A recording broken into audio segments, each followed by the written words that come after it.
በየቀኑ በማበጠሪያው በትራሶ ወይም በመታጠቢያ ቦታው ላይ የረገፉ ፀጉሮች ያሉ ምን እየተፈጠረ ነው? ምን ቫይታሚን ልውሰድ ብለው እየተጨነቁ ከሆነ ይህ ቪዲዮ ለእርስዎ ነው። ብዙ ሰዎች ፀጉራቸው ሲረግፍ ወይም ሲነቃቀል ወዲያውኑ መድኃኒት ይፈልጋሉ ወይም ውድ ቅባቶችን ይገዛሉ ወይም በማህበራዊ ሚዲያ የሚያዩትን ሁሉ ይሞክራሉ። በየቀኑ ከ50 እስከ 100 ፀጉር መርገፍ ወይም መንቀል ለብዙ ሰዎች ፍጹም መደበኛ ነው።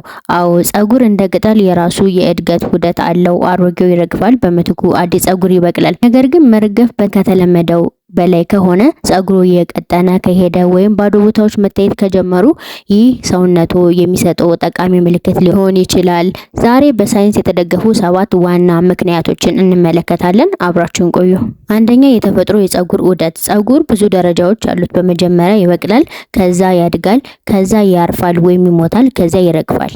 ስለዚህ ጥቂት ፀጉር መርገፍ በፍጹም መደበኛ የሆነ ነገር ነው። ሁለተኛ፣ የዘር ውርስ ወይም ጄኔቲክስ። በቤተሰቡ ውስጥ የፀጉር መሳሳት ካለ እርስዎ ሊያጋጥሙት ይችላል። ይህ በጣም የተለመደ ምክንያት ነው። ሶስተኛ፣ የምግብ እጥረት። ፀጉር ለማደግ ፕሮቲን፣ አይረን፣ ዚንክ፣ ቫይታሚን ዲ እና ሌሎች ንጥረ ነገሮች ይፈልጋል። በተለይ በኢትዮጵያ አንዳንድ ሰዎች የአይረን እጥረት ስለሚኖርባቸው ይህ ለፀጉር መርገፍ ወይም መነቃቀል አንዱ ምክንያት ሊሆን ይችላል።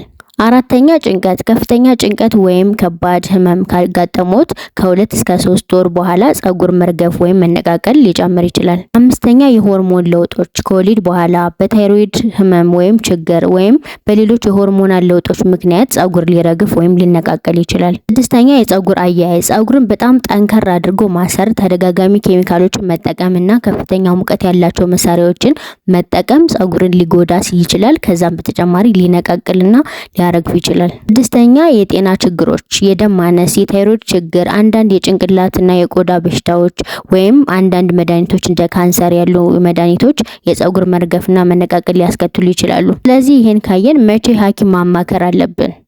ፀጉሮት በፍጥነት እየቀጠነ ከመጣ፣ ባዶ ቦታዎች መታየት ከጀመሩ፣ መርገፍ በተጨማሪ ማሳከክ፣ ህመም ወይም ቁስለት ካለ፣ ችግሩ ለብዙ ወራት ከቀጠለ፣ እነዚህ ነገሮች ካሉ ወዲያውኑ ወደ ሐኪም መሄድና መታየት ያስፈልጋል። ያስታውሱ፣ ፀጉር መርገፍ ወይም መነቃቀል ሁልጊዜ ችግር አይደለም። ጥቂት ፀጉር መርገፍ ወይም መነቃቀል የተፈጥሮ አካል ነው። ነገር ግን መርገፍ ወይም መነቃቀሉ ከተለመደው በላይ ከሆነ ወይም ፀጉር እየቀጠነ ከሄደ ሰውነቱን የሚሰጠውን ምልክት ችላ ማለት አያስፈልግም።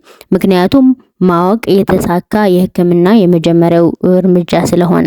በቀጣይ ቪዲዮ ደግሞ ፀጉርን መርገፍ ወይም መነቃቀል ለመቀነስ በሳይንስ የተደገፉ መንገዶችን እንመለከታለን።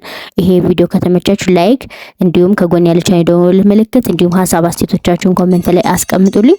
ቀጣይ ቪዲዮ ልስራ ስለ ፀጉር መነቃቀል ለመቀነስ የሚጠቅሙና የሚያግዙ መንገዶችን እንድሰራ ከፈልጋችሁ ኮሜንት ሴክሽን ላይ አሳውቁኝ። እስካሁን አብረን ስለነበር እናመሰግናለን።